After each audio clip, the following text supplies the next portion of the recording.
Like, he was doing things that were just badass. That was one of the coolest moments of my life. I was really scared, but knowing that Dan had the gun, I did have the rifle, like, we would be okay.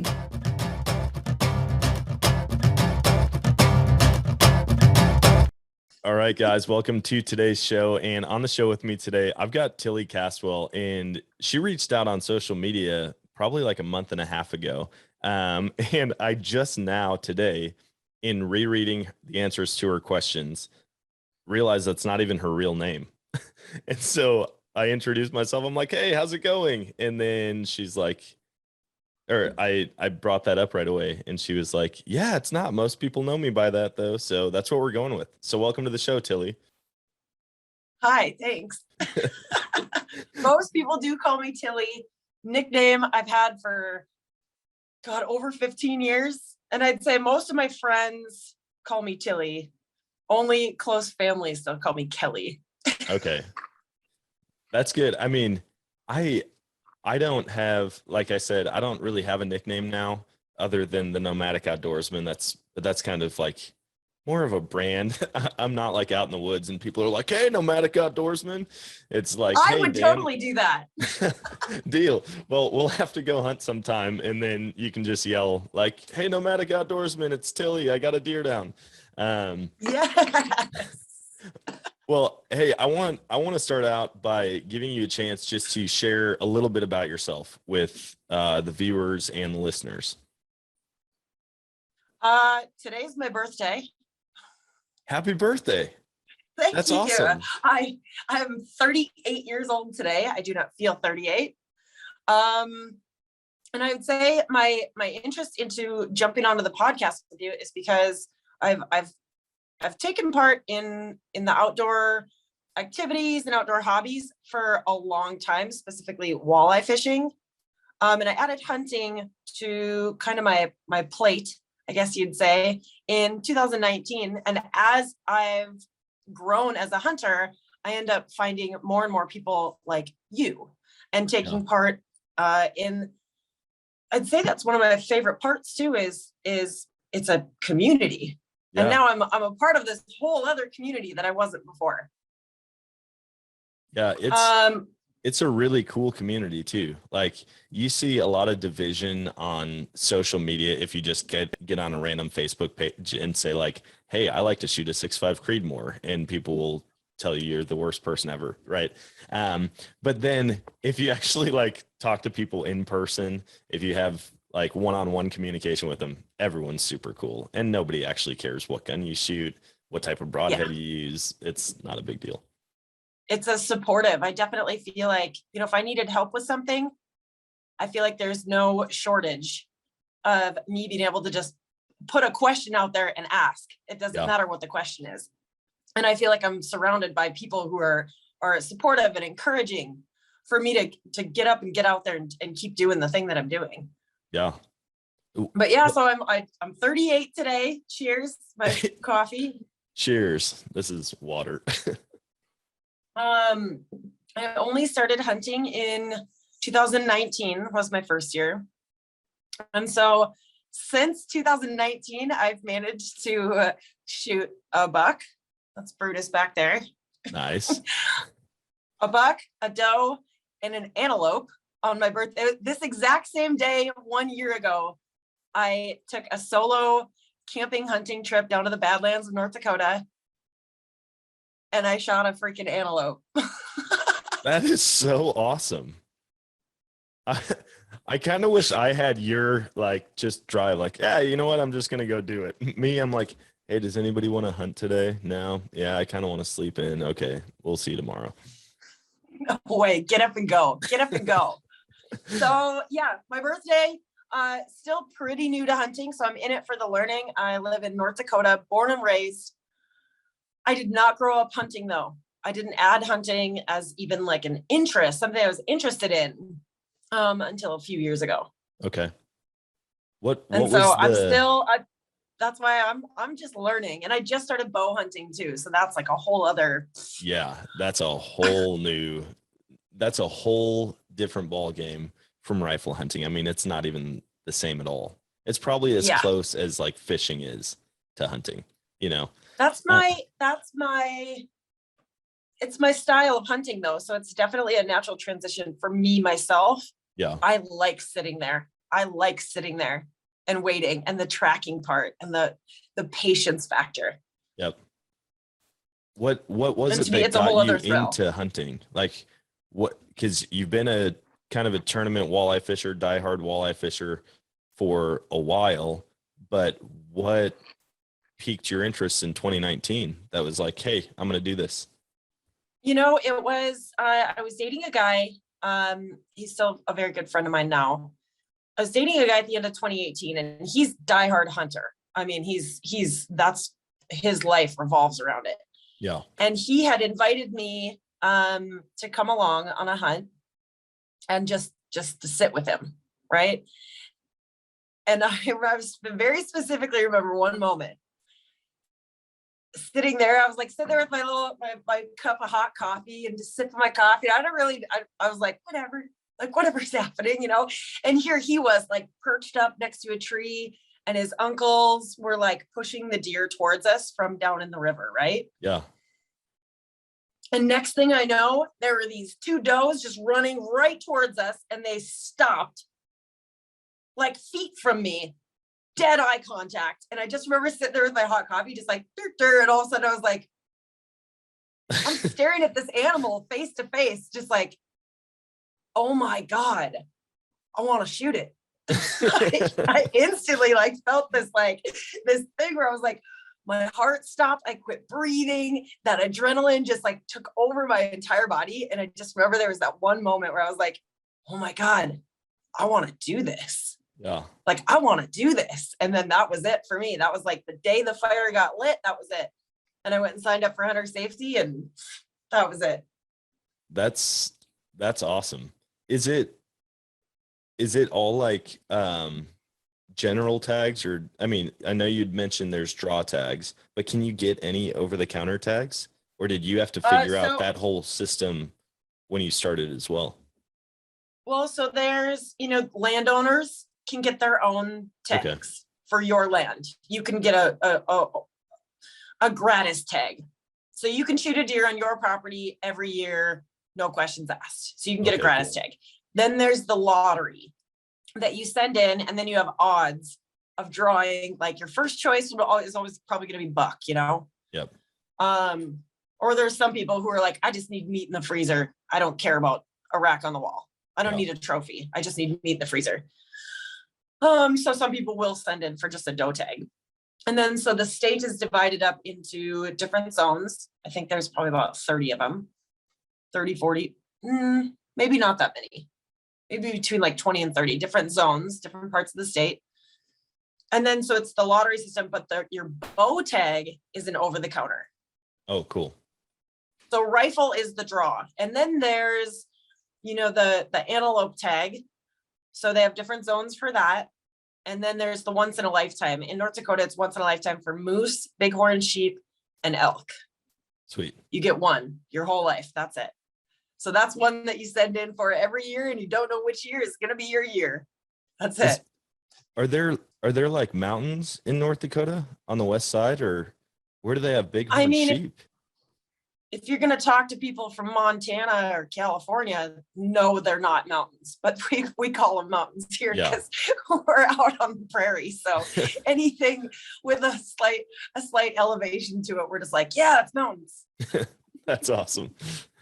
But so I'm guessing, are these like native sheep, do you know, or were they introduced by like the Wild Sheep Foundation?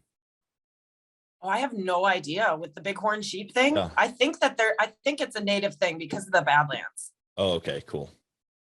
Oh yeah. What am I talking about? I knew there were sheep there. We were just in the Badlands, me and my wife, and we had a sheep like 10 yards from us. So no. I don't know why I just completely spaced that out. Yeah. We pull up and we took this like Sprinter van on a tour, basically to Colorado, Wyoming, then across, and we hit the Badlands on the way back to Missouri. Cool. And we're like, all right, we're going into Badlands National Park. Like, this is going to be cool. I've never been there. I think I was there as like a 2-year-old, so I don't remember it. And we're like about to enter the park, like through the gates or through the entrance, whatever. And we look over and there's just campers and like vehicles all up on this hill. And I was like, I wonder what that's all about. Let's go check that out. So I just turned down this dirt road, go up there, and here it's a free camping area. You can park right on the rim of the Badlands. And so we just pulled the van up. Like I climbed up with my binos right away on top. I'm sitting on top of the deck and I look down and I'm like, what is that? That's a bighorn. And I like look through and it's just bedded right below us, like right under the rim. And I'm like, are you kidding me? Did it just blow your mind for like a minute? Or Yeah. just I was like, what the heck? And I mean, it was a ewe. It wasn't like a ram, right? But still, I was like, okay, this is a bighorn sheep, like right in front of me. I could shoot this with my bow right now. And I had my bow, but I was not about to do that outside of a national park. You might get in some trouble for that. Maybe just a little bit. Yeah. I tell all my friends, I'm like, dude, I don't mess around at all when it comes to hunting. Like I am by the book always. Cause if I lost my ability to hunt or fish, you might as well just kill me. You know, like, it's not worth it anymore. I would cease to have a reason to exist if somebody stripped me of my ability to go outside and do the things that I love to do. Yep. I wouldn't know what to do with myself. No, I would be so depressed. And so I was like, I mean, obviously the thought crossed my mind. I'm like, that's close enough to where I could, if I was hunting, I could shoot it. This is amazing. I yelled down to my wife. She came up, looked at it, and then it got up and it was just on this little finger that like dropped down into a canyon. And it got up and like went over the knob. I was like, bummer, it's gone. It's gone. 10 minutes later, I look and it's coming up onto the rim. Like we're sitting up here and it's like coming up the road or up onto the road. And so I was like, oh my gosh, there's people just sitting there like drinking coffee right outside their camper. And it's below them like 4 feet and they have no idea. And so I like walk over to them. I'm like, hey guys, there's a bighorn like right below you. And they're like, what? And they stand up and they're like, oh my gosh, get the camera. And they're all like taking pictures. And so my wife and I go over and we're taking pictures and it comes all the way up and then walks towards us. Like it doesn't even care that we're there. Doesn't faze you that you're there whatsoever. No, not at all. And I think the closest that it came to us was literally like 7 feet away to where my wife's like taking TikTok videos with it, like selfie TikTok videos with this bighorn. And I was like, this is all in the Dakotas. I would have never imagined, but it was one of our favorite spots that we stopped. So I think sorry, that's what that was like a 10-minute story about. That's fine. It's great. It's like you got to have this experience that most people, I feel like the Dakotas, especially North Dakota, it gets like, it's underrated. Yeah. Because people don't understand that there's things like that that's here. Yep. It's this very pure, untouched wilderness that not a lot of people are even aware of, like how absolutely raw it is here. Yeah. And it's stuff like that that's like, I feel like it blows people's minds when they actually come here to do those things, to experience that part of our state. They're just like, what? Like, I didn't even know this was here. For real. Like, look how beautiful this is. It's not just like this flat, boring prairie land. Like, got a lot more going on than that. Well, I've never considered the Dakotas like as a hunting destination. I've never been like, man, I really want to go to North Dakota or South Dakota. And I talked to some guys on my podcast, I don't know, a couple months ago. And I was like, where's your favorite place to go? Because they travel and hunt all over. And they're like, the Dakotas, hands down, 100%. And I'm like, really?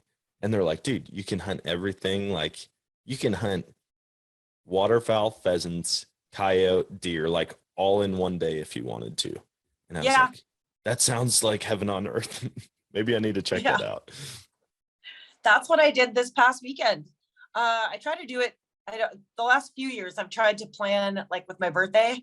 I'm like, all right, we're going to go somewhere. We're going to shoot some shit. Every year we're going to go do something. Like we're going to go to a new area, whatever. So this last weekend I was like, it was pheasant opener. So I packed up the car, drove 3.5 hours up northeast, up into the Pembina Gorge. Okay. which is a very, it's so that's the complete opposite corner of the state from the Badlands. Yeah. Completely different landscape. It is very like it's a different terrain. Trees everywhere. It's like forest. It's insanity. So it's hunting is completely different up there. Whole new ball game. So I went up there. I was like, yeah, I'm gonna bring my fishing rods. I'm gonna fish the river. We're gonna go pheasant hunting. I'm gonna bring the dog, and I'm gonna be chasing deer with my bow, all in with the one weekend. That's so amazing. Then I got rained out, so I came home early. Oh man. We've needed rain all year long. And the one weekend that I just wanted to like spend a whole weekend up there. Nope, totally got rain. I was downpouring. Oh, Thunder, man. lightning, and here I was like in the tent, like cooking up breakfast inside the tent. I was like, I can't go anywhere. I don't know why I love storms when I'm in a tent. Like as long as there's no trees that are going to blow over and take me out, I'm good. I just love being in a tent when it's raining and like having to keep my gear dry, waking up in the morning, like having to put your top cover on just before you go outside, you know, because you're like, man, I don't want to be wet all day long. But I had this because it cooled off quite a bit the last night that I was in there. It was like 48 degrees. So here I had gotten out, I just got a portable boot warmer from my best friend for my birthday. yeah. And here I had that sucker plugged in, and I had the boot warmer like keeping me warm in my bed. I had to tell her thank you. I'm like, thank you for the boot warmer. I used it to keep my body warm. That is so awesome. Did it have to be plugged in, or is it like running off a battery? I did, because I was at a campground, so I did have an electrical hookup. So Oh, okay, cool. I had my laptop hooked up in there. I had my Wi-Fi. I had my new little Wi-Fi thing hooked up. I was like, oh my God, this is insane. Your Wi-Fi that you have for the first time. Yeah, I did like a TikTok live from inside the tent while I was cooking breakfast, and like it was crazy. I had the radio going, I had lights on. That's awesome.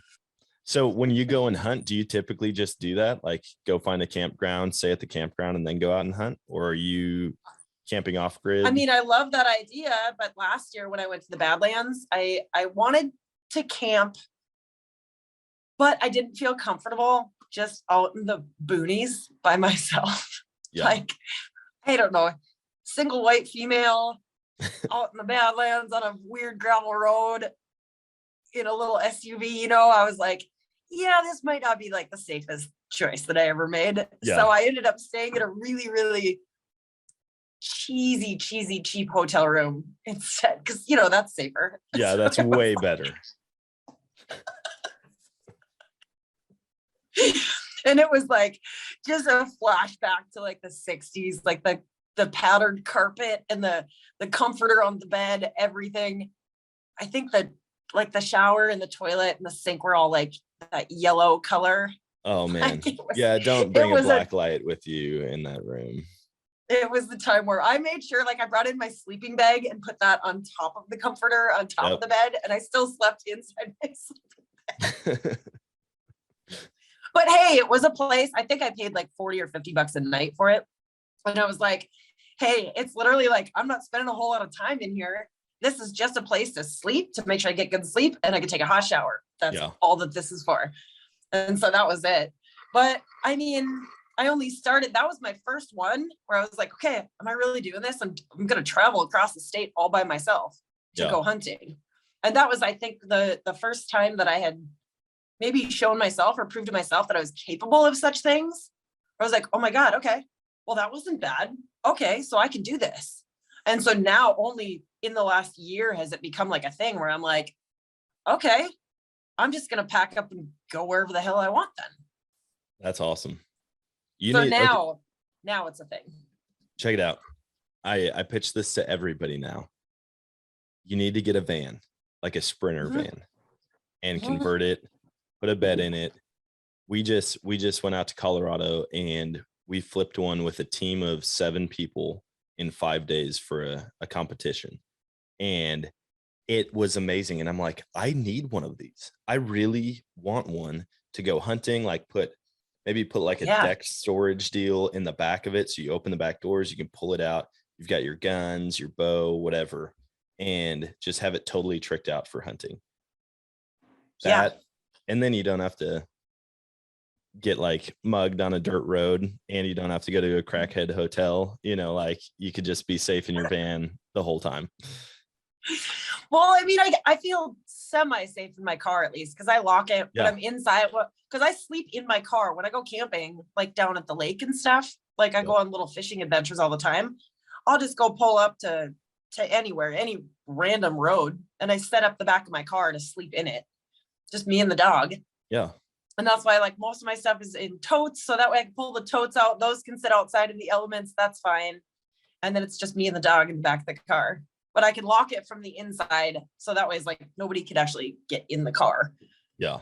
It's still every once in a while I find my moments where it's like, so I can get creeped out every once in a while. You just need a bunch of like NRA stickers and like the really obnoxious gun stickers that people put on their vehicles. You know, like my roommate in college, he had like an old Bronco, like a Bronco 1, and it said 45 ACP because shooting twice is silly. And I'm just like, dude, you're that guy. Like that wasn't even on the Bronco when you bought it from some redneck dude. Like you intentionally purchased that to put it on just to like, that's awesome though. Mess with me. But if you had a bunch of those stickers on it, oh, you'd be set. Nobody would mess with you. Here's the fun part. I drive, so it's a smaller SUV, right? Yeah. It's a Mercedes. Oh, nice. So people would be like, something is off right now. This is how I met this rancher dude down in the Badlands last year. He kind of helped me a little bit with my hunt. You know, he was like cruising around on his side by side. He's an old cattle rancher. And he comes rolling up to me, and I'm just like glassing the hillside because I saw some muleys down this draw or whatever. And he rolled up to me, and it's just me and the dog, and he had this blonde chick in a Mercedes. And he's like, "Oh, what you doing?" I was like, "Oh, I know it's posted down here. I was just checking out this muley down the draw." Like, he's like, "Are you hunting?" I was like, "Yep. I drew an antelope tag. I'm down here hunting." He's like, "By yourself?" I was like, yeah, just me and the dog. And he was, I think he had to like rewire his brain after that, because he was like, what is this? What just happened? Am I being punked?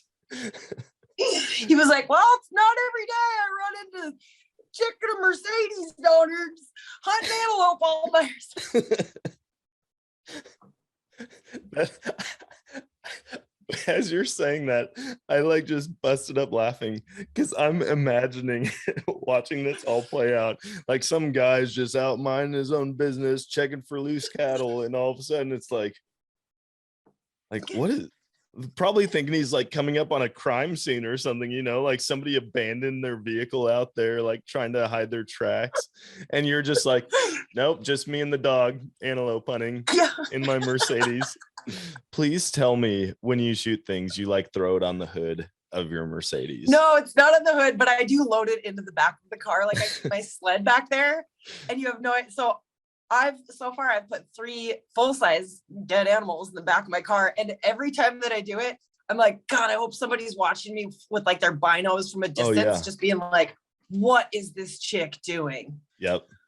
I was hoping somebody was watching me load that dead antelope into the back of my car. When I did it, I was like, talk about a TikTok. Could you imagine that TikTok? Like your dog sitting next to you, you're loading like a whole deer into the back of your Mercedes by yourself, and someone's just making a TikTok like the "Oh no" song, like "Oh no, oh no." That's exactly what I just thought. Yeah. And if it's not a dead animal, it's fish, buckets of fish. There's great. There's fishing gear and hunting gear in the back of my car, and I look so unsuspecting driving around this little freaking mom car. That's perfect. And I drive that thing like an old farm truck. I take that thing out. I beat the crap out of my vehicle, and I only clean it like twice a year because I'm just like, nope, it's just gonna get dirty again. It's just gonna get dirty again. That's So- actually a really good idea though. Like, don't give away hunting spots, because if you were in like a big lifted truck all camoed out with mossy oak stickers and stuff, people would be like, oh, these guys are hunting, there must be something here. But in their Mercedes, they're probably like, don't bother with this area. Karen's down here taking photos. Tourists. She's doing her senior pictures. Lo and behold. Yeah, I feel like it's very unsuspecting. That's good.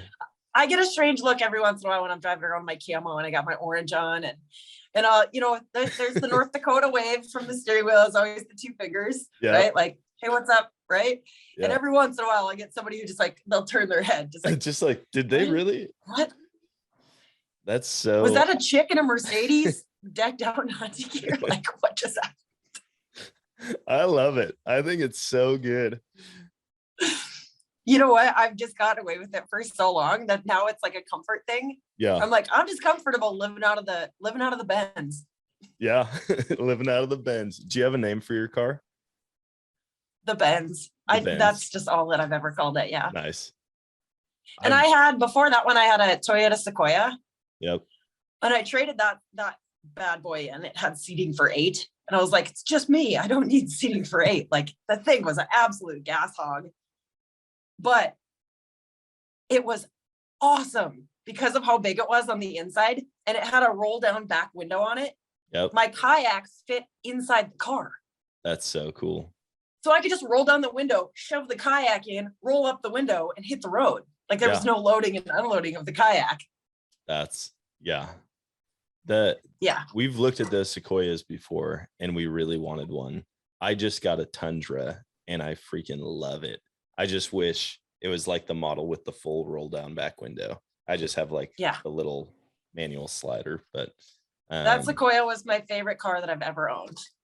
What made you trade it in? Was it like going out?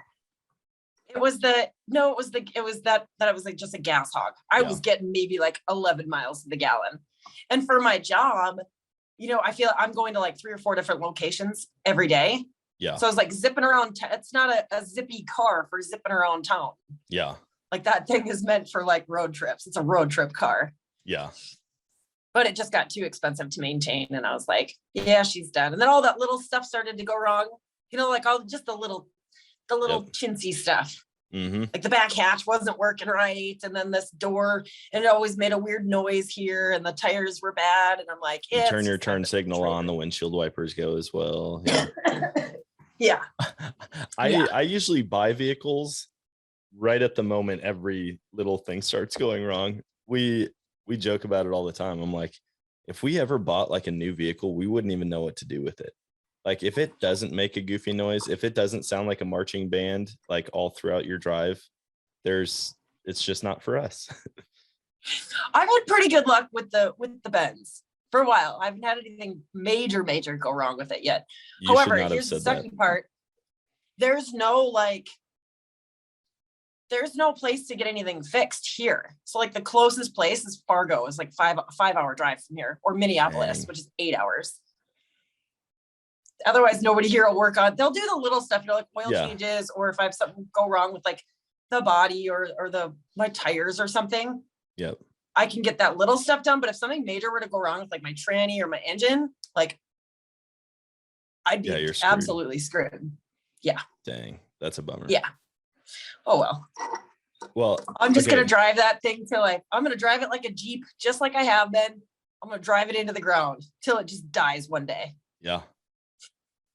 I love it. And then you have to get another one so that farmers can be totally weirded out when they find you in the middle of nowhere. I know, I love it. So that was the 1 year ago today. Okay, so that was how my last year went. I remember coming home from my fishing tournament championship, right? Just dead tired. That was like days and days and days on the water fishing. It takes it out of you. Yeah. So I come home, unloaded the car, hit the end of my bed, and just crashed straight for like 14 hours. Just slept for 14 hours. And here I woke up to the notification from North Dakota Fish and Game. It said, the pronghorn lottery has been drawn. Blah, blah, blah, like, log in to check your status. And I'm like, so I wake up all groggy, log in, scroll down, and I see pronghorn, successful. And I freaking shot straight up out of bed. I was like, oh my God. And I had to Google, I was like, what is a pronghorn antelope? I don't even know what animal it is that I'm targeting. That's so awesome. What does a pronghorn antelope even look like? Like, I don't even know. And then, so then I had to do all my research and I saw the dates, like the hunting dates for it. And I was like, oh my God, like it falls on my birthday. I was like, God, it would just be so freaking cool if I shot an antelope on my birthday. Yeah. And here, that's the way that it went. I took a 4-day hiatus down to the Badlands. And on the 4th day, it was the last day, it was my birthday. That's the day that I shot my antelope. I was like, I'm pretty sure I manifested this. Like, yeah, that's I made this so happen. cool. And that was 1 year ago today. So that would have been your second season hunting? Yep. Sweet. Tell me about that first hunt and how it went.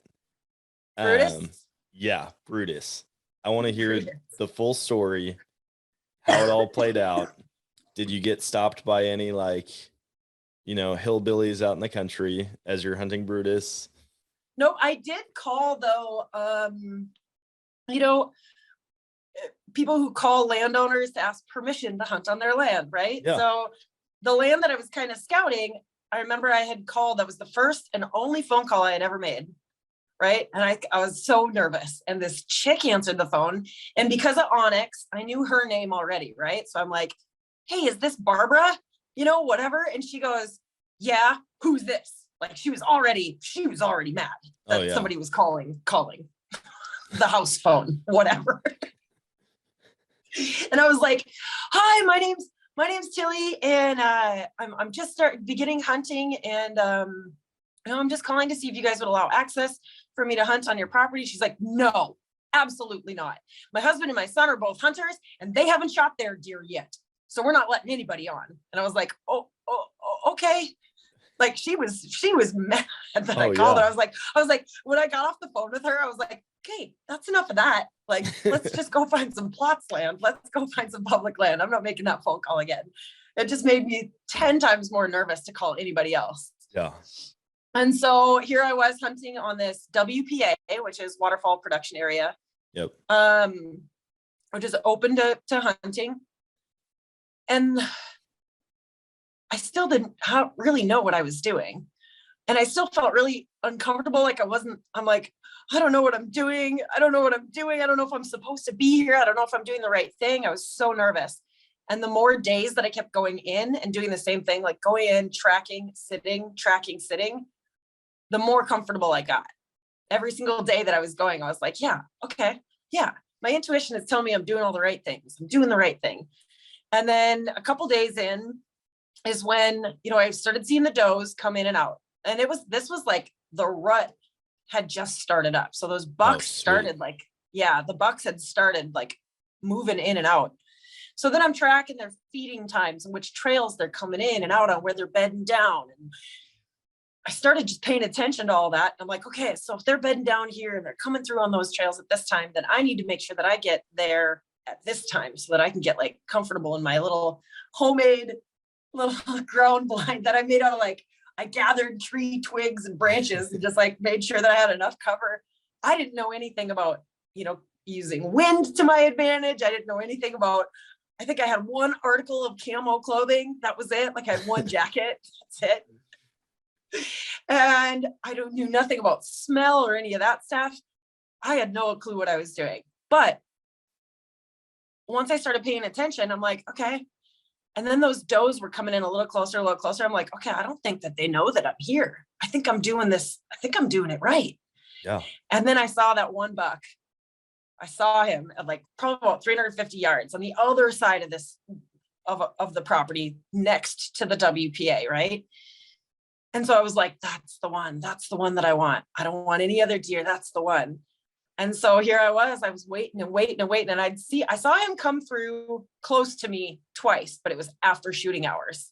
Okay. I'd sit until it was pitch black outside, and then I'd see him come through the trail. And all I could see was that little bit of daylight behind his rack when he'd come walking through. And I'm just like, he's right there and I can't shoot him. Cause I can't see him. Testing your ethics every time. that was it. So I'm like, nope, I'm waiting. I'm going to wait till he gives me the shot. Like my intuition is going to tell me when it's the right deer at the right time, and I'm going to trust it. And so for 10 straight freaking days, I watched and waited for that deer. And there was days where he wouldn't show up. I wouldn't see him and I wouldn't hear him. And I'd get worried because I could hear other people hunting in the vicinity. I could hear a gun here and a gun there. And I watched these other people on the adjacent property. I heard that shot. And then here I saw two people in their old farm truck come like barreling down a road. I was like, well, they must have got one. And I'm like, I wonder which one they got. Did they shoot Brutus? Did they shoot Brutus? Did they take my deer? And I just remember watching intently. I could not take my eyes off of them because I could not tell what kind of a deer they were field dressing. They were just barely too far away for me to make it out. Oh, and I'm like, no. I just couldn't tell. And then I didn't see Brutus for about 2 days after that. And I was like, I think they might have got him. I think they might have got him. And then after it was on like day 8, I think, that I had heard him, and I knew it was him when I heard him. I heard him call, and I'm like, that's him. I can't see him, but I heard him. I heard him calling because the rut is in full swing now. I absolutely could hear him. And that was like towards the end of the evening. And then the next day I went out, I had a smaller buck come through probably about 15 yards in front of me, smaller buck. And I even had turned off my safety. I had my rifle pointed right at him. I was ready to take the shot, and I just couldn't because he wasn't Brutus. It wasn't the deer that I've been targeting the whole time. Yep. I was like, no, it's not him. It's not him. So I didn't take the shot. Then I didn't sleep that night because I was like, shit, did I just miss my opportunity? Am I not going to get another shot? Because now there's only I think there's 6 days left in the season, and then it's done. And then I'm done. I'm like, oh my God, what if that's the only opportunity that I get to shoot a deer? What if I just messed it up? Like, what if I just messed up the whole thing and I don't even fill a tag this year? My anxiety was just through the roof. So the next day I went to work, I got off early, and I made it down to that same spot 2 hours ahead of schedule. Thank God I did. And the deer come through 2 hours ahead of schedule. And here he gave me an absolute perfect shot at 50 yards. And I even stopped him too, because he was in full rut, had no freaking clue that I was there. And he had his 2 girlfriends on either side of him. And he was like, he was in tune to them. No one had a clue that I was sitting there. And I was like, oh my God, he's right there. This is the opportunity. This is the shot. And I just remember making a noise. I clicked at him so that he would look at me. Hold on, I need to hear this noise. Pretend. Okay, here we go. I'm Brutus walking through. Yeah, all I did was I was like, that's all I did. I just clicked at him. That's so awesome. Just clicked at him just to get him to turn to me. And I was like, that's it. And I pulled the trigger. And here he just absolute dropped. I hit his spinal cord. So I hit him a little on the high side. Yeah. But I dropped him. I'm pretty sure he took 2 breaths and that was it. And he was glassy eyed. I approached him about not even 5 minutes after I shot him. And he was already glassy eyed, just done. Yep. The does, their reaction was a whole other, they stood there for the longest time. After I downed him, the 2 does on either side of him, they just were like, what just happened? But they stood there for the longest time. They didn't it didn't click for them. They're just before they ran. Yeah, that was crazy. And then here I was like, oh my God, did I just do it? Did I just do it? Oh my God, I think I just did the thing. Oh my God. And then the whole adrenaline set in and I was shaking and then I started crying and then I made the call to my buddy. He was aware of what I was doing, where I was at, Yeah. because I was keeping him filled in. And instead of him coming out to help me hunt, he was very aware that I was determined to do it all by myself. Yeah. I was like, no, it's important to me. I really want to do this all by myself. I said, but I'm definitely going to need help after I shoot the deer because I won't have a clue what I'm doing as far as field dressing and everything else. So he's like, okay, that's okay. I'll make sure I have my go bag on me. So after you shoot Brutus, give me a call and I'm going to drive out to where you are and we'll do the field dressing thing. And he's like, I'll show you everything. I'm like, okay. So at least I had that. that person to call me to come out and help me. So then here I was, I freaking called him up and I'm like, I did it. He's freaking out. And then he was like, okay, it's going to take me about 40 minutes to get to you. So you got 40 minutes to just take as many photos as you can. He's like, you got 4, just start snapping photos. So that's pretty much what I did. And then I did have Penelope with me. She stayed in the car. It was cold enough outside. So she was in the car and I had my sled in the car. So here I walked back to my car. It's probably about a half mile. Walked up, grabbed Penelope, grabbed my sled, walked back out, loaded the deer without being field dressed, loaded the deer into the sled. And then I dragged that sled back to a half mile back to my freaking car. I just remember having that thought where I was like, man, I'm really out of shape. Hunting will test you. I mean, mentally, emotionally, physically. People don't realize like it can drain you quickly. Oh yeah. Penelope and I went out yesterday looking for pheasants. We walked 2 miles and I remember she was done. She was like, screw you. I'm not running into them cattails anymore. I'm done. She was like underfoot. She was like, Mom, are we going back to the car yet? I'm done. So is she a hunting dog or do you just bring her with for fun? No, she's a hunting dog. She knows what sweet. she's doing. She does full zigzag through the cattails. She knows what she's doing. She's looking for birdies. That's cool. Yeah. I've never taken her waterfowl hunting though. Yeah. So I don't think she'd have a clue what she was doing out. You know, if somebody took her out after ducks or anything, I don't think she'd have a clue what to do. Yeah. I mean, it's crazy how like you're hunting birds, but both of the methods of hunting are completely different. And I've learned that with all bird hunting. Like you very rarely find 2 birds that you can hunt the same way. And it kind of drives me crazy because I'm like, imagine if you could go out pheasant hunting, but also be shooting like ducks and geese and turkey and all kinds of stuff. I mean, you got out here, you kind of can. You might come across like a pocket of geese when you're out, you know, looking for pheasants on the road. Yep. You might come across like a pocket of geese and just decide to get out and start shooting. Start blasting. Yeah. Oh, I've got to tell you this story. So I thought about it when you were talking about calling that landowner and she freaked out on you. Yeah. We've hunted this one pond and I say hunted. We like jump shoot it, right? You drive down the road, you look out, you see a bunch of geese on it. I talked to the landowner. He's cool with it. And he's like, yeah, just anytime you want, go out and shoot the geese. I hate the geese out there. And we're like, sweet. So yesterday was the last day of early goose season here in Missouri. And my buddy called me up the night before, hey, let's go down to this lake. We'll hunt down there. We went down. It was terrible. So we left early and went to this farm pond. And we're like, we're just going to go and hit all the farm ponds in that area and jump some geese. And so we pulled past the one and it's loaded, probably like 50 or 60 geese. And the way it is, like you can park near the road and basically walk up the dam and they have no idea you're there. So you can get right on top of them. Full sneak. Yeah. And so we're like, I mean, at this point, I'm in like hey dudes, right? Like I don't even have like hunting boots or anything. I'm in hey dudes, like walking through this cattle pasture to this pond. And we're just like creeping up. I'm like taking my sunglasses off so they don't see like the glare from them. And we get up and all these geese take off. Just boom, boom, boom. We both unload our guns. And I look and one of them was injured and it got down into the water and started swimming away. And I'm like, hey, dude, we need to finish that one off and get it out of the water. And right then I hear, hey, what are you guys doing? And I'm like, what the heck?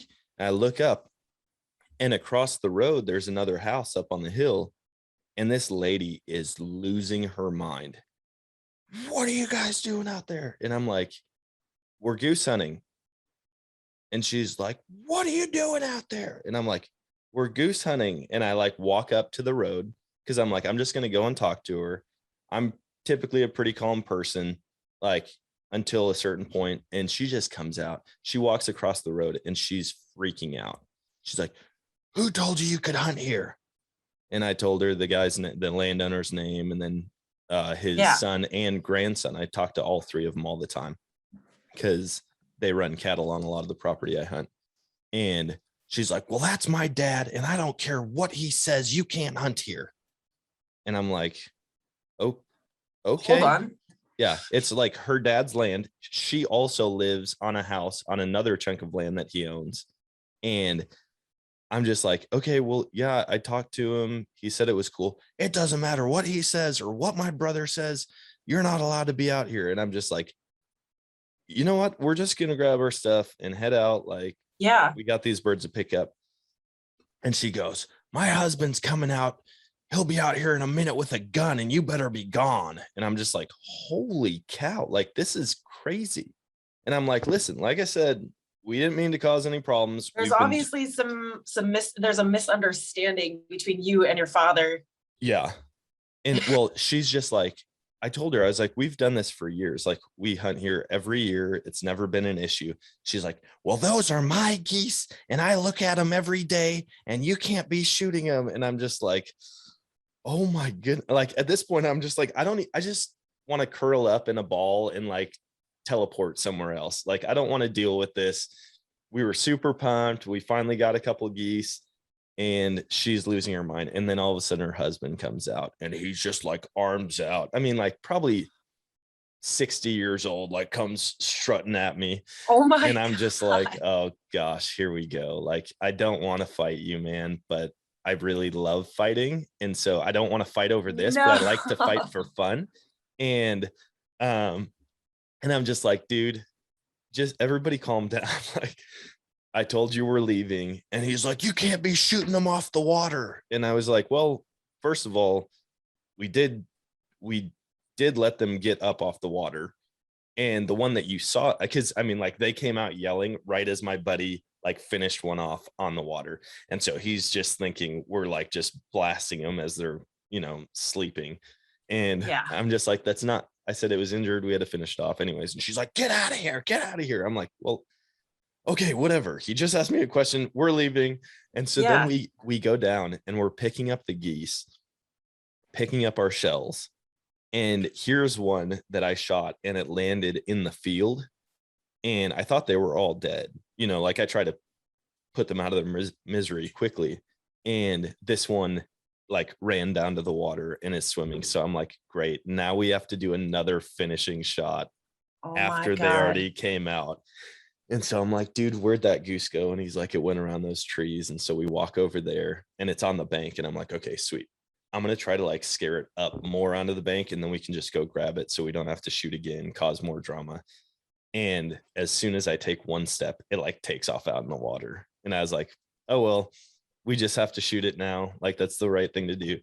And we shot it, and I look up at the house, and sure enough, like, the screen door swings open, and I'm like, these people, they are so upset. And I called, I guess it's her nephew. And I was like, hey man, just a heads up, this all just happened. And he's like, oh yeah, that's my crazy aunt. Don't worry about her. Like, you can hunt there as much as you want. And I'm like, she's like telling me her husband's bringing a gun out. I'm not. But now I don't want to, because I don't want to deal with that. I don't want to deal with all that. That's not worth it. Yeah, it was crazy. Anyways, I haven't told that story on here yet because it just happened yesterday. And I was like, really? I'm still that was like, just yesterday? That was yesterday. That was like around probably 11:30 yesterday. Did you ever call did you get a hold of the dad? No, I talked to him every now and then, but he's like getting up there in years. But like I talked to her nephew, and he's like my age. And then his dad's probably like in his early 60s. And then the dad is in his 80s at least. Okay. And so it's like, we've gone over there. My wife and I went over there and sat and had coffee with them. And they're like the nicest people ever. But except for the Auntie daughter, I didn't know her at all. Didn't know who she was. And she was she had like, the best part was the whole time she had like her little Maltese in her hand the whole time. And she's just like, get out of here. And I'm just like, oh, wow. Okay. This is just a really, really fun experience for me, guys. Thank you for making my day. So now are you not going to hunt that property anymore? I'm really torn because I don't I don't want there to be conflict over hunting. Like, I really don't. Yeah. And I don't want to have to call, like, I don't even know how I would go about that, because I could have easily called conservation about hunter harassment, which is a big deal. Like, they will. Really? Oh yeah. If you have anybody who's like harassing you while you're trying to hunt, they can go to jail like on the spot. I mean, I it's did not know that. It's no joke. I guess I should check on that. I don't know if they can like just take you right away, or if they'll like give you a warning or a fine or what. I'm sure in different states it's different levels of it, but that's one thing. The husband came out and he's like, "You want me to call the conservation department?" And I was like, I mean, I don't want you to, but you can if you want. Like, I don't want to have anything wrong. Yeah, I'm like, I don't want to have to tell them that your wife threatened us that you were coming out with a gun. And I also don't want to have to call and explain to the landowner that I had to tell the authorities, or like, you know, his son-in-law's in jail now because he came out harassing us. Anyways, I was like, we're going to get our stuff and leave it alone. And so now that's kind of where I am. I'm like, it's the best pond in that area. Like, every day the geese land there and they land in the cornfield behind it. And I'm just like, I'll probably just stop in and talk to him and be like, "Hey, how do you want me to handle this?" Because no matter where we are on your property, she's going to either hear it or see it. And is it even worth it at that point for a couple geese here and there? Are you tempted to go knock on her door and try to have a civil conversation with her? No, she was like crazy. I've dealt with people. I mean, I've had people that get upset in the past, but typically when you say calm, like, I was calm the whole time. And typically if I say calm, they calm down. She didn't. She was still like full on 10 out of 10, 100 miles an hour. She's probably still upset. mad today. Oh, I guarantee it. I guarantee it. Yeah. So I told her nephew, I was like, I apologize. I called him back right away because I had just talked to him on the phone like 10 minutes before this happened.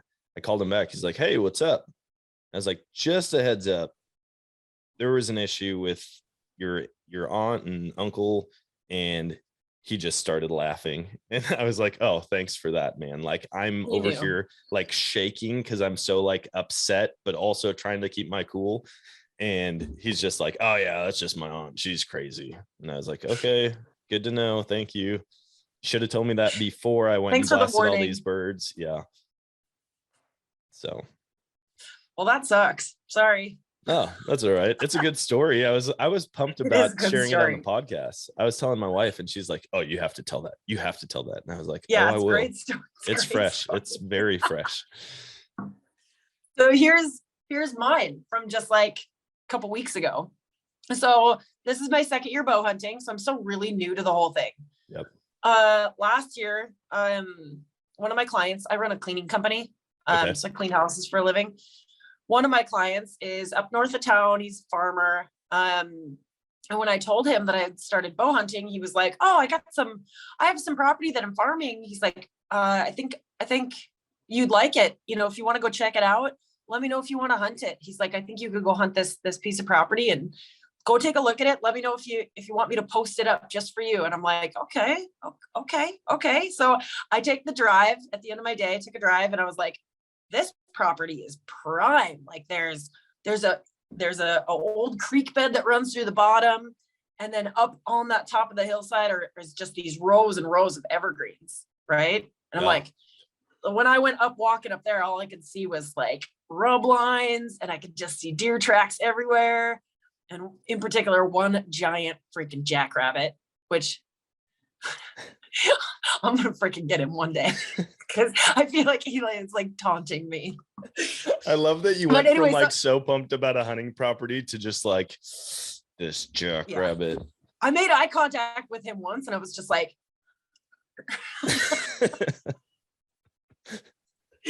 well, because he'd make the noise and I think it was a deer coming through and it'd just be this giant freaking jackrabbit. Yeah. Humongous, just ridiculous. Like a mystical creature. Just, I mean, ridiculous.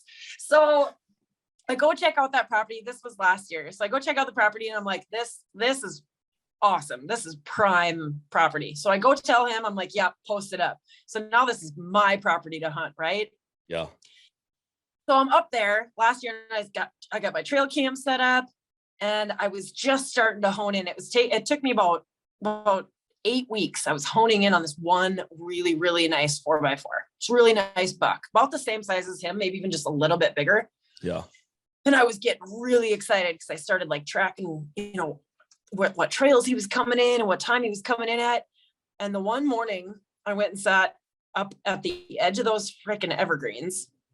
And here I was posted up at the base of one of them evergreens, and the does came through right on schedule, and the smaller buck right behind the does. And I was like, oh, he's going to be right behind these guys. And it's December now. It is cold outside. And I wait and I wait and I wait and I wait, and he never comes through. Right. And I'm like, are you freaking kidding me? Like, where is he? Why didn't he come through? He should have come through.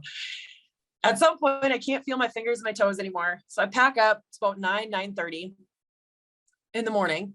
So I pack up. I'm like, yeah, screw it, whatever. I'll go to work now. So I walk back down to where my car is parked. It's at there's like a little bit of a trailhead at the edge of the property where I parked my car. And there's a small draw of trees and cattails right next to where I parked my car. So here I'm walking back to my car, right? Whatever. I decided to take the roundabout way to get back up to my car instead of the main trail. I'm like, hey, I'm going to walk around this draw. And here, a couple steps in, I hear it. I freaking pushed that buck up out of them cattails 50 yards from my car. Oh. Here he was bedded down in the cattails right next to where I parked my car. And I was like, oh my God. So here he gets up and he freaking takes off. He gets up to the road and the sun is coming up behind him. And he stops up on the road, turns, and just looks right at me. And I was like, just standing there, just dumbfounded with my bow in my hand. I'm like, are you freaking kidding me? So here he takes off. And I'm like, oh, no. I'm like, so he had to have come down there between 7 a.m. and 9 a.m. I'm like, so if this is where he's bedding down, I'm changing my entire tactic now. Yeah. If he's going to come bed down, like I'm not going to come down to this area now for like a week, right? Because I don't want to mess it up. If he's going to come back in, let's hope I didn't spook him bad enough to not come back in. Well, here a week later, I come back down, I moved my trail cams, and then here I was sitting down on that draw. I never saw him again, right? So 2 weeks goes by and I'm up cleaning for the same guy that gave me access to that property. I cleaned for his uncle, who lives just a couple properties north of the property I'm hunting. So here I am, I'm talking to Dwayne the one day, and he's like, how's your bow hunt coming? I was like, and I told him the whole thing, and I was like, I haven't seen him now for over a week, and I just don't know if he's going to come back in there or not. And he was like, oh, that's too bad. I really hope you get him. Ryan's daughter's boyfriend, Colton, just shot a real nice 4x4 in the slough right down the way. And I was like, when did this happen? And he was like, oh, about a week ago. And I'm like, my heart just dropped into my stomach. And I was like, oh my God, like I think that was my deer. I really do. So here I ended up talking to a couple guys, everyone's a little connected community wise. And I bring it up to my buddy, Ted, and he's like, what was the kid's name? I was like, Colton something or another. And he's like, oh yeah, that was the deer. That was the deer that I was watching for you when we were farming those sunflowers. And I was like, oh my God. So then he goes, but get this, here's the kicker. When they lifted the deer up onto the skid steer, right, with the skid steer to skin him, they dropped him and broke every tip off of every tine. What? Yeah. Oh my gosh. That makes like, I am sick to my stomach right now just thinking, well, first of all, like I got a pit in my stomach when you're like, oh yeah, it was the deer. And then again, when it busted the tips off, I can't imagine. When he said that to me, he was like, oh, here's the kicker. They dropped him, right? Broke every tine, every tip. And I was like, serves him right for taking my deer. Yeah, and then I was like, no, that's not right. Good for him. I'm glad he got a deer. Good for him. I gotta plant the karma seed. Like I gotta do it. Like I can't wish ill upon anyone. I'm like, good for him. But at that point, I put away my bow and I got out my ice fishing gear. I was like, you know what? We're just going to try again next year. Like I'm done for this season. I've learned a whole lot. I've learned a whole lot my first time bow hunting. I was like, we're going to try again next year. And so that's where I am now. I'm in my second year. And here I had access up to that same property. And I've seen the deer coming through. They were coming through pretty regularly up on that same piece of property, right? He hasn't posted up for me, and I double checked with him this year. I was like, am I still okay to bow hunt that same property this year? And he's like, yeah, absolutely. I was like, okay, cool. So here I had been going down there. I had my trail cam set up down there, and the deer are coming through at about 6:30 every day. This one doe and her 2 fawns, very specifically. And then there's one other like mature doe that keeps coming through. I'm like, that's fine. That's fine. And so I started going up there. If I'd get off work early enough, I'd literally go sit up there at 4 o'clock. And I'm like, who knows if a buck is just going to come walking through here at whatever, I'm just going to be prepared. So here I am going up there every day, or every, after a few days, I'd go up there and sit, right? Well, the one day I'm up there, I got up there about 4, and I know the deer don't come through till 6:30. So here I am just like sitting on my keister for 2 hours.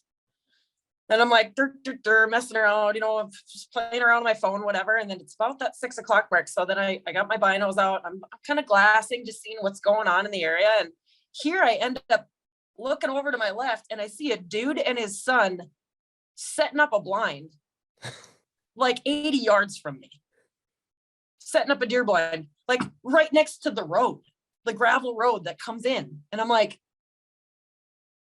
what who's this guy? What is he doing? What is this guy doing? And I'm like, no one else should be on this property. I already double checked because I had suspicion that somebody else was coming in and up, like on and off that property.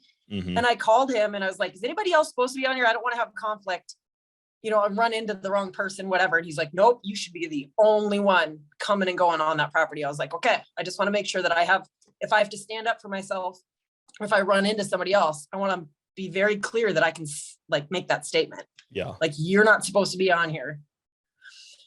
So I see this guy and his kids setting up their deer blind, and I'm watching him for a solid like 15 minutes. Like, cause I thought maybe maybe he's showing his kid how to set up the blind. Maybe, I don't know what they're doing. And then I watch him just get in the blind, and they're just in there. And I'm like, what is this? So and it's 6:30 when they're setting up the blind. So guess what? And I didn't see anything on my trail cam. I let my trail cam sit down there for a week, right? I was like, I'm just gonna leave the trail cam down there. I didn't have one photo on my trail cam. I didn't have one. Yep. Not even of the wind blowing. Nothing. So I freaking grabbed my bow and I grabbed my crap, and I walked right up to the blind. And here he is. He set it up right on the opposite side of the barbed wire fence, right up against the property, right? And so I walk the trail up, and I'm like, hey guys. And the dad sticks his head out of the blind, and he's like, oh, what's up? And I was like, well, what's up? Like, you see my car parked right here, and you've seen me come up and down this road. He's like, oh, we knew you were down there. I'm like, that makes it worse. Yeah. The fact that you knew I was sitting there 80 yards from you, and they're rifle hunting. They're not bow hunting. They're rifle. Yeah. They have a youth rifle tag to fill. And I'm like, you just showed your kid that it's okay to go ahead and perch up next to another hunter. Yeah. With a rifle, and not tell the other hunter that you're going to be right here. Yeah. It's like, I was like, what's going on? He's like, oh, I live in the house just up on the hill. And I'm like, okay. I've been down here like every day. Yeah. And he's like, oh, I know. He's like, we shot, I got a doe down here with my bow a week ago. And so now we're just chasing our youth rifle tag. I was like, oh, so no wonder I've seen no deer on my trail cam for a week. Cause you're just cleaning house down here up against the fence. It just blew my mind, and it ruined it for me. When I told Ted about it, he goes, you know what I would have done? I would have just plopped up a seat right next to their blind on the other side of the fence. He goes, I would have sat right next to him. But I'm like, okay, good luck, guys. Good luck. We're all after the same thing here. But it ruined it for me. I had such a bad taste in my mouth after that. I was like, screw you, dude. And you come down here and set up your blind right when the deer is supposed to come through here. Uh-huh. Like, and you just showed your kid that that's okay. Yep. So now I went and pulled my trail cam out of there, and I'm like, I'm not even going to touch that property now for a while. we have so many like public land stories, waterfowl and dove hunting especially, where people will, I mean, you'll be fully set up. Like we get out there so early, you can't legally camp out there. And so we just like, I mean, we're there like 5 hours before shooting at least. And we'll be set up, and all of a sudden someone shows up. Like dove opener here is crazy. There's like one field where thousands of doves come through, and it's like nonstop shooting all day. And so we found it years and years ago. Well, last year we went and set up, and we had been set up for hours, like hanging out all morning long. And probably an hour before shooting starts, here comes this group of like a dozen people. And we're like, oh, hey guys, this end of the field is pretty well taken up, you know. They walk, and I kid you not, they set up 10 feet from us. No, 10 what? feet from us. And like, we've always known you're going to be on top of each other out here, but normally there's at least like 50, 60, up to 100 feet. And they sat right next to us. And I'm like, this is so ridiculous. And so I just moved down to the far end of our, like where we had. You got pushed out instead of them getting pushed out. Well, out. We still kept that spot, but we basically will go out there and we'll lock down like 200 feet of stuff because we have so many guys. And so then we all spread out like 20 to 30 feet apart from each other. And so I already knew like we're going to be all the way down around this point where the doves fly. So I just moved down, but we still had people right next to them. And then like midway through the morning, one of my buddies comes down and he's like, this is so ridiculous. Like, I'll never hunt here again. He goes, birds would be coming. And before they even got to us, the people on this side of us would be shooting at them. And like, we'd pull up and we'd shoot. And no matter who dropped it, all of a sudden they'd send one of the kids out. They'd run out and grab the dove. And I'm just like, oh, it's so frustrating when you see like just bad ethics with other hunters. And that's you're the like, thing is like the guy obviously setting up the blind with his kid, like technically not doing anything illegal or not doing anything wrong, right? So he's on his own property, whatever, filling tags appropriately, but it was the ethics of it all. It was the conduct for me that I was like, what, who does this? Yeah. You knew that I was sitting down here. You could have walked up to me at least and said like, hey, me and my son, we normally hunt up on the other side of the hill. We really want to set up over here. We just want to let you know that like, we're going to perch up over here. Yeah. And it could have had a conversation with me. Instead, he pulled like a weird sneaky card and like just ruined it for me. Oh, I was so mad that day. I remember coming home just like, what just happened? But it is what it is. Some people, I think, you know, and that happens a lot up here. I don't know if so are you from Wisconsin? I'm from Wisconsin originally. I live in Missouri now. Then? Oh yeah. Okay. Oh yeah. Because it's like the ice fishing thing. People will literally just like move in on you. If you make a ruckus and you're pulling big fish through the ice, somebody will literally come and drill a hole like 10 feet from you. We joke that if you go out of the shack for any reason, like just make sure the door's closed, otherwise you'll come back to a guy sitting on a stool in your shack. I remember ice fishing on the river last year, and there was these two guys, and they were quite a ways down the river when it started, right? Well, we were just like on them. We're pulling them through the ice, and this guy started drilling holes. Every about 5 minutes, he'd pick up the auger and he'd drill one just a little closer to us and a little closer to us. And over the course of like an hour and a half, he was literally drilling holes right next to where I was fishing. And I'm like, what are you doing, dude?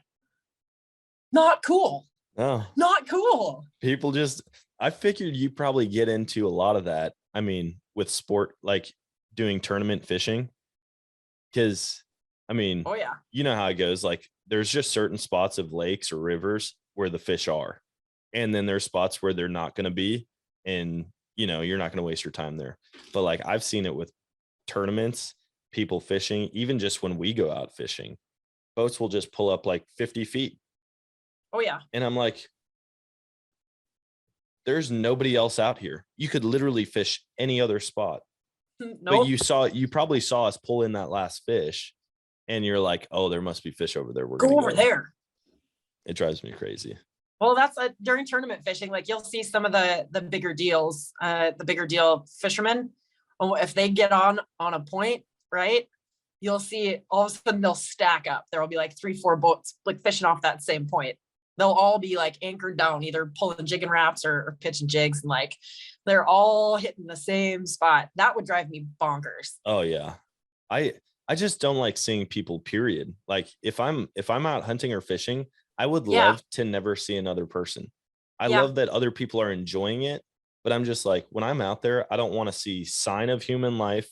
I don't want to see actual people. I don't even care for trails. Like I'd rather just be out there. No That's trail. my thing too. I don't like there being a house where somebody even can see me unloading my hunting gear to walk to where I need to go. I don't even like parking near somebody's like house. Yeah. It's like the further off the beaten path I can go, the more comfortable I feel. 100%. And this is why like I've found like my little camping spots and stuff that are definitely off the beaten path. And people are like, you go out there all, like on the middle of nowhere all by yourself. And I'm like, that's the goal. Like to get as far away from normal civilization as possible. Like that's the intention behind it. It was really cool. This last weekend, I went up and stayed at the campground in Walhalla, and there wasn't a single soul in the whole camp. I had the whole campground to myself. That's the awesome. only other person I talked to the whole time I was there was the sheriff. I rolled up and spoke to him because he was like parked over at the entrance to the park or whatever. And one day when I was headed out, I was like, I'm going to ask him about the creatures that are in the woods, like scurrying around back there when I'm sleeping in the tent, you know? So I rolled up to him. I was like, hey man, is there like anything dangerous back there that I should be worried about? I was like, we don't have bears up here, right? He's like, yeah, they're few and far between, you know, every once in a while a black bear will wander in, but they'd be more scared of you than you are of them. And I'm like, okay. Cool. And I was like, I really don't think it is. He's like, probably just raccoons. I was like, yeah, that makes sense. But he's literally the only other human being that I talked to, which I was really glad I did, because he ended up rolling up to talk to me later. And he was like, yeah, I got a couple of waypoints for you. So he ended up like sharing with me his onyx because he's from the area and he hunts in the area. He was like, yeah, I always see deer up here and deer up there. And there's trails over here and there's doves over here and there's pheasants over here. And he ended up sharing with me a plethora of information. And I'm like, me and the sheriff were besties now. All right. I'm not going to lie. I'm kind of jealous that I'm not a female hunter, because I realized how well just being a female works for my wife to get hunting property. Like I took her out one day and I was like, hey, we're just going to go talk to a couple people about maybe getting, being able to rabbit hunt on their property. It's like the last day of season. We're already meeting our buddy. Like, let's just see if we can get a couple more properties. We roll up and my wife is like, she'll get all done up and she looks super cute in her camo. And she goes up there and they're like, oh, come on in. Like, come sit down. You guys want some coffee? And they're like, what else do you hunt? You guys can hunt ducks and deer and there's coyotes. And I'm like, we were asking for 1 day of rabbit permission and they just gave us free range for the whole year. So then we stop at another property. Same exact deal. Like the wife came out and she's like, oh, my husband's not here and you'll probably have to talk to him because he does all the cows and stuff. She's like, but here's his number. I'll call him before you do. And we call him up and he's like, oh yeah. And actually, if you go back here, this is a really good spot for this and that. And I'm like, and then here I show up, I'm all like camoed out, look like a hillbilly. I'm just like, hey, how's it going? And they're like, nope, absolutely not. Turn around, you know? Well, I feel like that and me as a girl too, like sometimes the access that I've gotten, like I didn't go out asking for it. Yeah. It's just been freely offered up to me. Yeah. Like, oh, you hunt? Oh, well, I have this property. Here, let me tell you where all the animals are. For real. And I'm like, okay. And that's definitely because I'm a female. Oh yeah. Absolutely. Yep. But I also think even, you know, as a male, as a man, I do think that being charming will also get you for sure. a very long way. Yep. Just take on the charm, you know. And I feel like you could actually get access to a lot of things. We do pretty well with property stuff. Like I meet people all the time and typically I just meet the locals at, like, there's a big 4th of July party out in the area that I hunt. And so I just go and I'm like, oh, hey, how's it going? You know, I'm Dan. And we'll chat and Shaking chat and chat. hands. And then maybe 6 months later, I run into them somewhere else. And I'm like, hey, how's it going? Yeah, just gearing up for hunting season, and just kind of leave it at that. And all of a sudden they might be like, oh, you're a hunter. Yeah, you know, I hunt over at this property, just trying to look for some more. Oh, okay. And it might be left. And then the next time, I'm just like planting seeds, like one after Yeah. the next. And then all of a sudden one day I'll get that call like, hey, do you want to come hunt here now? So it's been Plant fun. the seed. Exactly. All the time. I remember there was a spot that I was fishing on the river for about two years in a row, right? Like I had my one sweet little honey hole, and you had to stand in a very specific spot and pitch to a very specific spot. Yeah. I'd bring buddies with me and they'd stand 10 feet down shore from me and they wouldn't catch one fish, and I'd limit out in like 20 minutes. There's like, what am I doing wrong? Yeah. And I'm like, it's the spot, the technique, it's the flick of the wrist. It's its own thing, yeah. right? And I remember perching up on this one spot, but from where I had to park, it's still a little bit of a trek to walk down to the riverbank. And I remember seeing downriver this guy in a white FJ Cruiser. And I'm like, and he's parked like right on the riverbank. I'm like, who is that guy? And how is he getting down to like drive like right up on the riverbank? Like, who is this guy? So here I ended up waiting one day up by my car and waiting for that white FJ Cruiser to come down that gravel road. Cause it was that property that he was coming and going from is all posted up, tighter than shit. So I'm like, I can't go on the property. I can't get to where he's going, but I'm going to find out who that guy is and how he's getting down there. So here I'm waiting for that white FJ Cruiser to come down the road one day, and I like flag him down, and sure, it's this old guy named Gary. And I'm like, hey man, what's up? I've just seen you down there fishing. You know, he's like, yeah, I've seen your car down here quite a bit. How's the fishing down here? And I give him a full fishing report with the walleye and everything. And I'm like, yeah, but I see you get to park right up on the river. Would you ever let me fish back there? And he's like, I don't know. We've had some issues on the property with some vandalism and stuff. I was like, oh, I'll be an extra set of eyes and ears for you. If anything looks out of place, you can count on me. And like, I just taked on the charm, and he was like, all right, get in your car. I'll show you how to get down there. And I'm like, Yeah, that's awesome. And so then I got access to Gary's honey hole just down the way a little ways. And then every time that I would go down there, you know, he'd come rolling up in his side by side with him and his dog every once in a while. And he'd be like, are you catching anything? And I'd be like, well, not yet, you know. And one day he came down there and sat with me, and I offered him up a beer. I was like, you want a beer, Gary? He's like, yeah, I'll take a beer. And he hung out for a solid like half hour. And here I was like fishing the whole time. And he's like, are you going to catch a damn fish while I'm here or not? I'm like, apparently not. He's like, I just am hanging out waiting for you to catch a damn fish. And I just couldn't in front of him. That's so awesome. He was a good dude. He was a really good dude. He actually passed away earlier this year. I got the phone call. They were like, your good buddy Gary passed away. And I'm like, oh no, what happened? Because he was older too. So the assumption was, you know, like with elderly people, either it's going to be like a heart attack or some other health issue. Nope. He rolled his side by side. So I was like, well, at least he died doing the thing that he loved to do. Oh, just he'd go rip and roar around in them hills. Yep. Up and down the river. And that was his like favorite thing to do. I'm like, at least he was doing that. It's not like he got sick and died in a hospital bed. Like he was out on a Gary adventure doing the thing that he loves to do. So as sad as it is that he passed. Yeah. We lost one of our good friends. Same deal. Like we knew him. He gave us a ton of hunting property, like all the property I still hunt. And I mean, we used to check up with him all the time. Even when we lived out in Colorado, I'd call him up and just be like, man, Joe, how are you doing? And he invited us when we lived here the first time to go and dance at the senior center. And so like me and my wife, it was like every other Thursday night, I think it was every other Thursday night, we'd go to the senior center and they'd have a live band playing like that's awesome. bluegrass or polka music or whatever.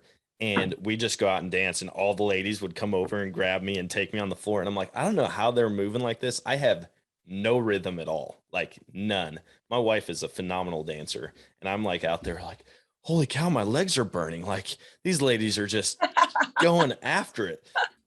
Same thing. All the guys would come and grab my wife and go dance with her. Like, hey, you mind if I steal your wife for a dance? I'm like, dude, go for it, man. You're like 85 years old. I would love for you to just go have the time of your life. Like, Yes. but yeah, he was a good guy. He passed this year, and Oh no. I'm like, it's just tough, like people like that. I regret not sitting down and like just hearing more of his stories and like getting more insight from him. But I talked to his sons, and they said they gave him like a tape recorder like a couple of years ago, and they just told him like, whenever you're thinking about it, just sit and like tell some of your Tell a story. hunting stories. And so he's like, we've got several tapes. And I was like, if you come across some that have like hunting stuff, I'd love to just honor him, and I'll just air it like on the podcast and just hear That's awesome. what kind of old timey stories he has. Cause I want to hear it. Oh, he's traveled the world. He used to actually go to North Dakota every year pheasant hunting. Him What and a his great sons. idea too, just with people who do have stories to tell. And yeah, the tape recorder thing, I would have never thought of that. I wouldn't either. He's like, yeah, I've actually got a whole thing of tapes, and I just haven't listened to him yet. Like, and this was like a couple weeks after he passed. And I was like, well, if you ever get around to it, let me know, because I would love to hear them. You ever release the footage? I'd love to get my hands on it. For real. I'm like, so you said he used to come up to North Dakota? Yeah, he would go to North Dakota every year for pheasant hunting, and he would go to Alaska every year for salmon hunting. And I mean, he's been doing that for like 50 years. Like every North single Dakota year and South religiously. Dakota is pheasant country. Yeah. If you're gonna go pheasant hunting, come to one of the Dakotas. Yeah. I don't know if I'm going up to South Dakota, or it might be North Dakota this year. Those guys that said that it's their favorite place to hunt, they're like, we're getting you up here and we're pheasant hunting. And so I was like, sweet. But I just don't remember which Dakota it is. There's a really, really nice pheasant hunting resort in South Dakota. Okay. I can't remember the name of it. The place just looks amazing though. Yeah. And then I was actually I started following a few like women's pages and stuff. And there was these girls, it's called Her Wilderness Co. Okay. And they hold these like women's hunting trips like all over the place. That's awesome. Yeah. So they're already scheduling out into like, and I mean, they're in like Michigan and Wisconsin and Minnesota, North Dakota, South Dakota. And they're going hunting and fishing, and it's all woman based. That's cool. And I'm a new supporter, but I'm like, I'm all in. Oh yeah. I'm all in now. Yeah. And I was looking into doing, I saw that there was a pheasant hunting trip in, I think it was Michigan. And then I was talking to the girl about getting it all put together, right? I was like, how much does it cost? And oh my God, that's not that expensive. It'll be a truck. It'll be a drive. I said, but let me talk to a couple of my other girlfriends and see if they want to take like a girls trip and go shoot some birds in Michigan. Like it might be kind of bonkers, whatever. And I was like, let me look at the dates. And the minute I pulled up the dates, I was like, nope, sorry. That's opener rifle season for deer. I was like, I'm not leaving. I can't. I'm only given 3 weeks to do it. I was like, You have like 3 weeks for rifle season? Well, no. So we have 3 weekends. So there's opening weekend. It'll open Friday at noon. Yeah. Right. And then it'll go that whole weekend, the next weekend, and then the third weekend, it'll end at noon on Sunday. Oh, okay. Or it's either sundown or noon on Sunday, like the third weekend. Yeah. In November. That's awesome. I think our season, both here in Missouri and in Wisconsin, are both like 9 days. And so you just have 2 weekends, Friday to the following Sunday. Oh, what? Yeah, that's it. I mean, that doesn't sound like a lot of time at all. It's crazy. The amount of gunshot, it sounds like a war zone because everybody's out the full 9 days. I could just imagine. You can drive down the interstates and just look out, because at that point, it's always around Thanksgiving. So the Friday before Thanksgiving to the Sunday after in Wisconsin.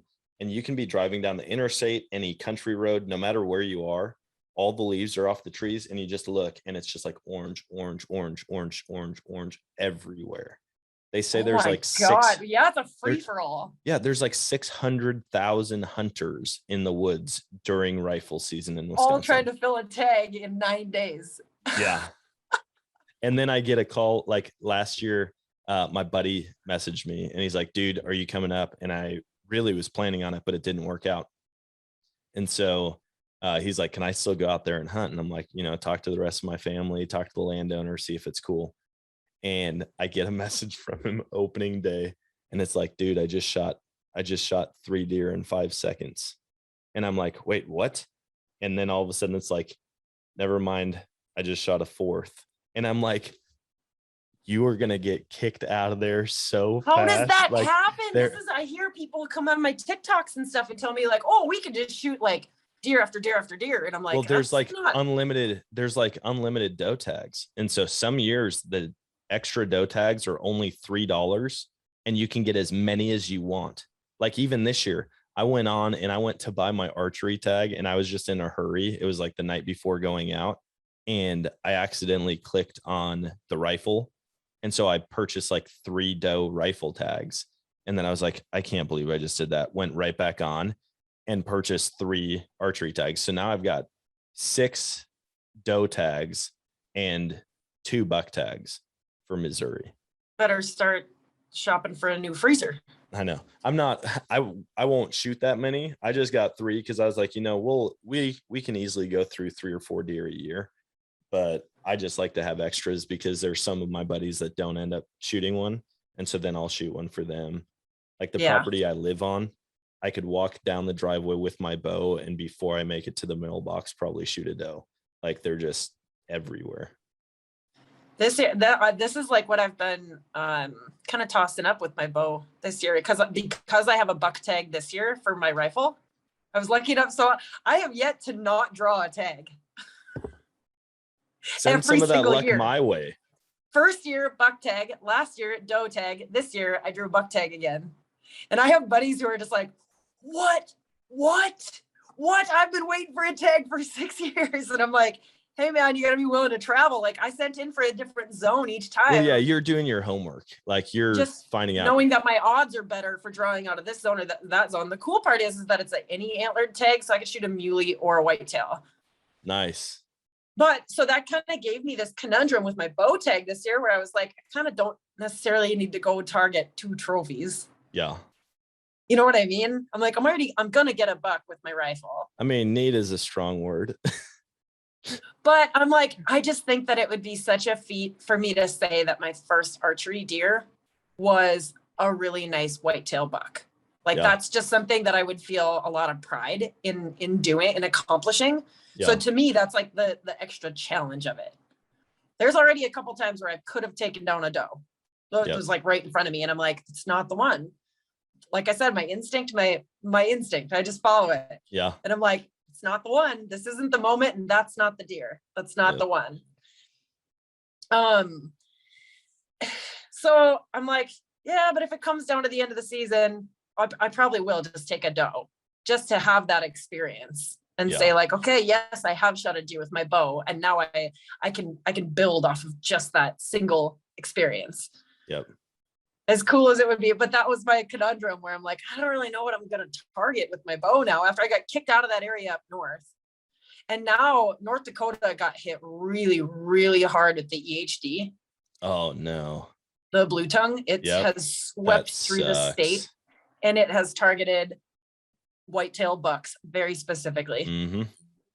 There's guys finding trophy bucks like down in their fields in numbers. Yeah. I see people are posting on Facebook all the time. They're like, oh, I just found 8 freaking trophy bucks dead in the backfield. That's so insane. And that also makes me not want to necessarily like, maybe this is a really bad year for me to target a whitetail buck with my bow. I'm like, considering the numbers are already going to be really screwed up and it's going to take a couple of years for him to bounce back from all of it. Man, all the diseases going around the deer herd right now are insane. And luckily, whitetail deer are like the most prolific and well-adapted animals in the country almost. I mean, like they can live anywhere in any conditions. Yeah. And so they'll bounce back, but it just sucks on those years where they This just is get one of wiped those out. years. I think I saw somebody said like the last time, I think it was like the early 2000s, the last time we had like an epidemic Yep. on this scale. And Fish and Game just started offering, refunds on the tag. So you could like return your tag. If you end up in one of those zones where it got hit really hard, Yeah. they're like, yep, you can return your tag and get your money and get your point back. Yeah. You know what I mean? Like It's then you can use your point next year. It's crazy though to think the economic impact on it also, because now they're giving refunds on tags. That means tag sales are down. That means their revenue's down. They probably can't put as much back into like habitat improvement or land development. And so it's like one bad year of disease can have an impact for 5-10 years. And that's not even saying there's like the zombie one. What's that one? Oh, CWD. Yeah, CWD. So that's playing a role as well. I remember last year they issued refunds on tags for that. Yeah. But the EHD, that's what's like taking over this year. So now we've got both of them playing a role in everything that's going on. We've been waiting for a hard freeze. We haven't had any cold fronts come through. Yeah. And that's why. So like the flies and everything is what just was carrying it through. Yep. And now I think after this last weekend, we might see just like a little bit of a decline because we actually did hit at least some colder temps. Yeah. Well, just gonna have it's to wait getting it to out, that though. time of year to where hopefully a lot of that stuff is going to die off, like those flies and those the larvae is all going to just be non-existent anymore. And then I don't know if it obviously has the anything rut to do is. with I don't know if it has anything to do with the drought either. Well, they say that like on a drought year, the water holes are more concentrated, and it's like the stagnant water is where the flies hatch the larvae.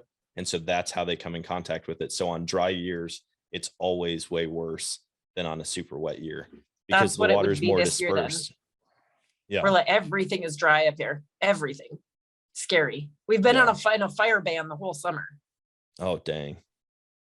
Yeah, that sucks. Well, hey, I hate to cut this short. I'm having a ton of fun chatting, but I just looked at the clock and I have 9 minutes before my next call. Okay. And I have to pee so bad. Oh Probably too much information, but I'm like, I've got to. You're like, I can edit this out later. Yeah, I may not. I typically don't even edit anything, so we just let it fly. I had an absolute blast. I'm Yeah. so thankful that you accepted my application once I sent it in. This has been something that I've been like building up to like the hype of it. I'm like, Awesome. I got a big deal Monday morning, my birthday. I was like, I got this crazy podcast. I'm going to do this guy. He's coming up the ladder. I was like, this is going to be a big deal. I'm really excited for it. Yeah. So I'm excited to be able to share this with like my platform too. Oh yeah. Speaking of, why don't you tell everybody where they can find your stuff, like social media handles, any videos, whatever you have out there, how can they get a hold of you? So across the board, my YouTube, I think I have one video that I've uploaded. Nice. Very short, simple, stupid video almost. Hopefully that's something that'll change in the future as I get more comfortable with editing and stuff like that. But across the board, so it's Instagram, TikTok, Facebook, all of it, Tilly Castwell. Okay. The simplicity of it is Yeah, awesome. that's super easy. I love that I've kind of taken ownership of that entire title, that name, Tilly Castwell, like fishing, Nice. Yeah.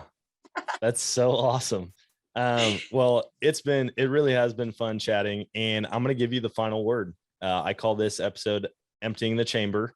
And so you can just share whatever you want with the listeners as kind of a send off. I would say if anyone out there, young, old, female, man, if you've taken any sort of an interest in the outdoors and the want to get up and go and do the things, but you're waiting for somebody else to take you, quit waiting. Yeah. Just go do it. You're more capable than you think you are. Just get up and go do it. And I promise you won't regret it. Get up and go. Get up and go. Get up off your couch, turn off your TV, go outside. Just go do the thing. And you're the perfect person to tell people that, because you just did that. I mean, you're like figuring this all out as we speak. So I'm proof that you can do anything you want to do all by yourself. yeah, You don't need anybody else. except maybe the waypoints from a sheriff. I mean, it helps. You're never going to complain. turn it down, right? I'm not going to complain. No. I'm not complaining. You may have gone over there just to flirt a little bit and try to figure out where all the hunting spots were. You know what? I actually went over there to make sure that I wasn't illegally camping, because I was a little unsure, where I was like, hey, I came in here and I set up camp, and like, it says like on the website, park closes October 1st. And I'm like, I'm not even sure if I'm supposed to be camping here. Yeah. And I'm going to approach the situation before the situation approaches me. That's good. And I was like, I see him parked over here. I'm just going to roll up and ask a really dumb question. And then I can lead into like, am I okay camping over here? And he's like, oh yeah, you're fine. I'm like, okay, that's what I really came over here to make sure. Yeah, that's awesome.